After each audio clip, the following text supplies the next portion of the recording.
Dr. Debra Soh, welcome to the program.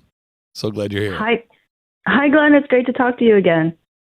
Good to talk to you. So we're going to talk about sex, and you're going to talk about it, and it's going to be fine. When I'm talking about it, it'll make the entire nation uncomfortable, and that's okay. But we are not.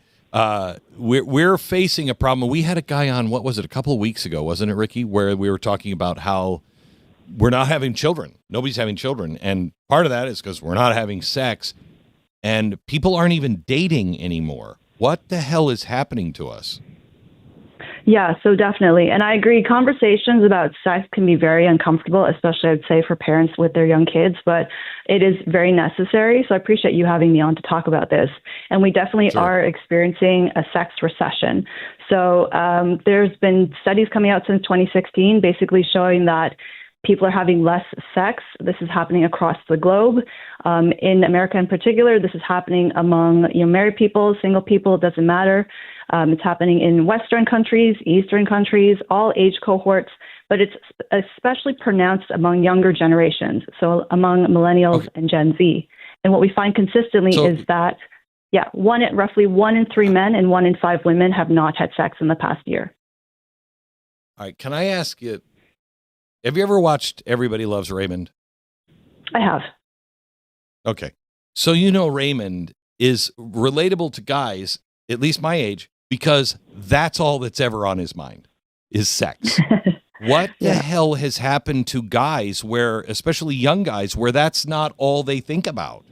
Because that's how people are built. I mean, we're built for this. What is happening? Right. So evolutionarily, this is what I found interesting, because I thought if people are having less sex, where is that interest going? Are people just as interested, but they have other sexual outlets nowadays, such as, say, pornography, or I know you've talked about AI companions in the past, or sex dolls, sex robots. Those are all subjects I go into in greater detail in the book. But what I think is it's a number of factors. I think that there are these other outlets that are available or are more easily accessed nowadays, especially by younger generations who basically grew up on the internet. But I also think there are factors like endocrine disruptors and environmental toxins that are affecting us, and men in particular at a hormonal level, lowering their testosterone levels. So that is also affecting their drive and their desire to pursue women. And then we also have social and cultural factors like Me Too that have made it very difficult for men to want to approach women because they're afraid of potentially having their lives ruined. And then we have also initiatives like DEI, diversity, equity, and inclusion, that are actively penalizing men for no reason other than the fact that they are men. And this is especially the case for white and Asian men and men who are straight. So all of these factors combined, I think, have created this situation in which there's a smaller pool of very successful men in society who have tons of sex, plenty of partners, no problems there. But for the vast majority of men, especially younger men, they're really struggling. They've been shut out of the mating market, and they really don't have much recourse. So as a result, they're turning to these alternatives. And because they have, I'm not sure how explicit I can be on your podcast, but I'll say just because that's FCC. Okay. FCC regulations. We'll say I don't want to get you a ton of complaints. So we'll say because it is rewarding for them to pursue these other outlets that are not real people, they get the gratification to some degree. It allows them to be satisfied enough to keep them from, say, losing their minds, or being overly frustrated. But at the same time, because it is reinforcing, it makes them more inclined to go back to that instead of wanting to pursue a real life partner. You and I had a conversation in 2018, I think, about AI and sex robots. And if I remember right, you and I disagreed. And I laid out the scenario that I mean, it's right around the corner where you can get an AI agent now to be your girlfriend. And once you have the robot to go with it, you're just not going to want to interact with. Why have a relationship that is messy? I mean, I could just hear guys saying, I don't ever have to ask her how her day has been. And she waits on my every need, and she only concentrates on me, and she thinks like me, and she does everything that I like. Why would they? I mean, how are you going to stop that one, Deborah?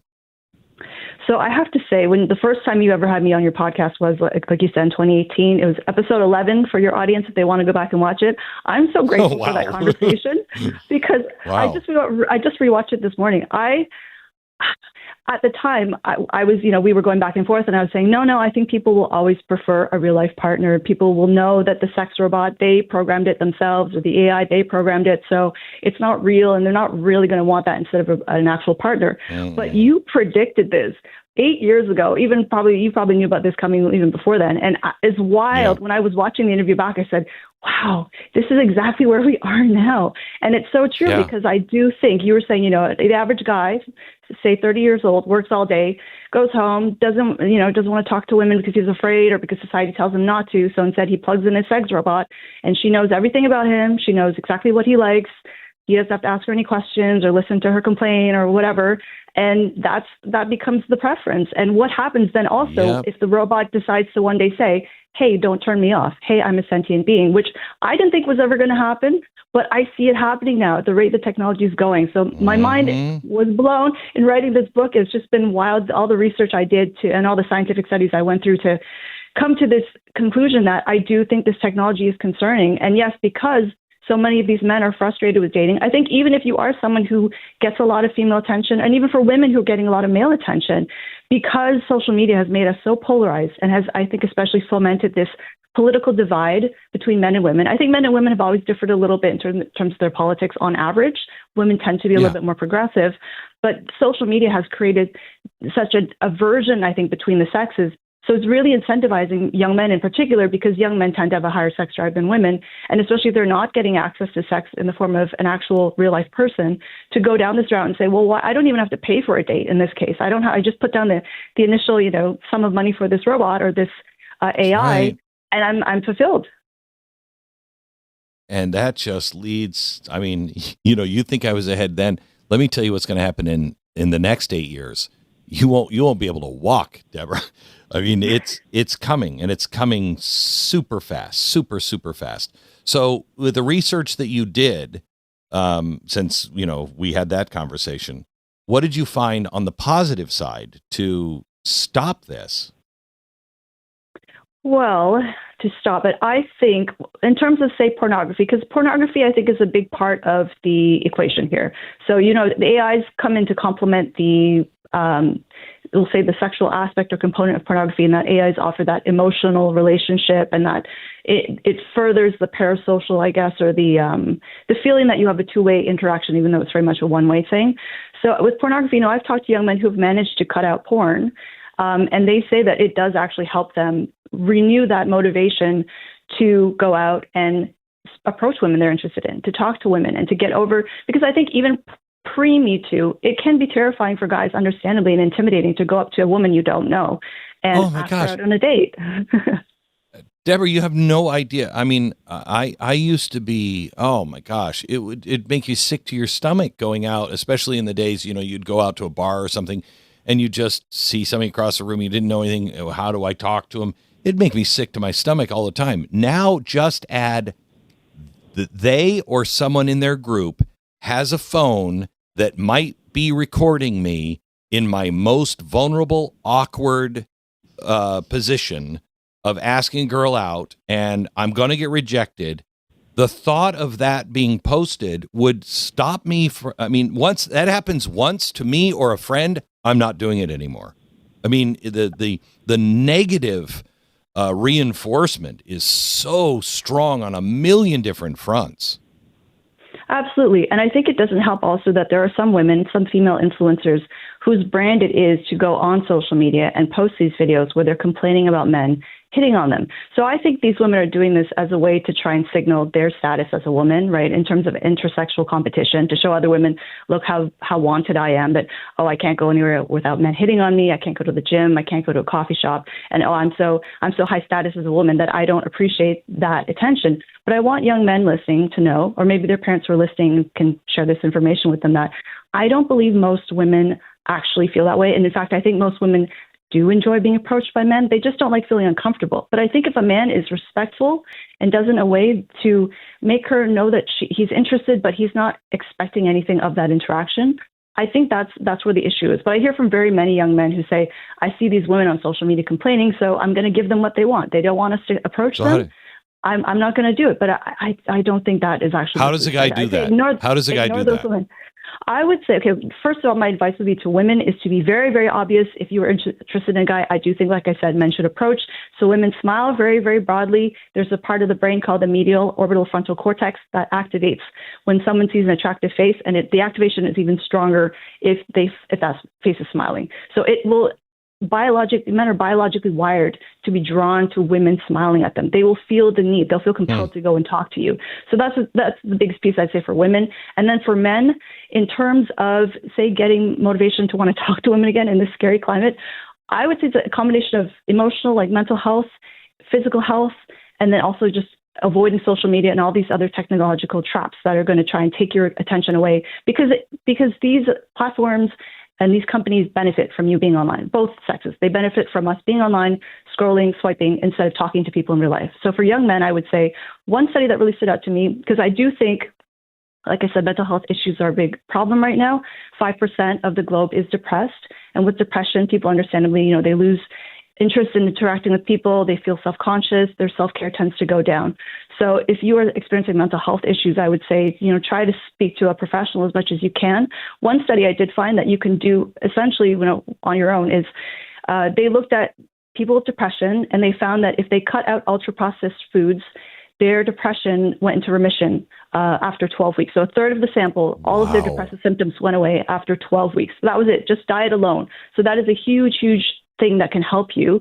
I would say also, if you can try to cut down on or cut out pornography. I'm sure some young men are saying, what are you talking about? But just try it. Just try it even for 30 days. I guarantee. And Glenn, I used to be a columnist for a very well-known men's magazine that featured nude women. My view on porn has changed so much after talking to so many young men about the ways in which it has affected them, and how I do think, well, if you are getting gratification every day from a screen, it is going to create this sexual lethargy in you, because it's so much easier to get that gratification from a screen than to work up the courage to, get dressed, work on your social skills, talk to strangers, go outside even. And that's the other thing I would say for anyone struggling with depression. I mean, it might feel overwhelming to say, how am I going to go and talk to a stranger and ask them out on a date if I want to fall in love and have a family and get married and all that? But just little steps like get up at the same time every day, go to bed at the same time, try to be awake when the sun is up, and eat well, work on your physical health, be active, all of these things, and just try to stay away from screens as much as possible. So all of this is in your new book called Sextinction, and it's available right now. And you not only explain why this is happening, but what to do about it. What can you tell me? What percentage do you think is social media related? When did have you tracked it back on when this trend started to happen? And do you see spikes? Yeah, it started to become, the increase in sexual inactivity has been probably about 30 years-ish, but it really became more prominent, especially among young men, around 2012. So this was the same time that the oldest members of Gen Z started going to university. And so that was what was interesting to me, because I thought that is when young men are typically at the peak in terms of their sexual interest. And they're going to university, so they have this new freedom that they've never had before.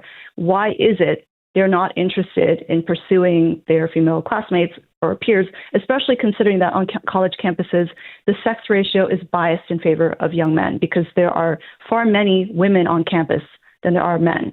So when there are more women than men, if you look at, say, cities where there are more women than men, again, the sex ratio is biased in favor of men. So men are calling the terms in terms of what they want. So because there are more women fighting over these men, the men can say, if I want casual sex, I'm going to get it. If you're not going to give that to me, I'm going to go elsewhere for it, right? So men are basically calling the terms of sexual arrangements or relationships, or whether they choose to get into a relationship or not. And yet still, we see that young men during this time are having less sex. So that's really, I think, where it started to pick up. I think when you ask what percentage is affected by social media, I honestly believe all of us are. If you are on social media, I don't believe you can consume any content without being influenced at least a little bit.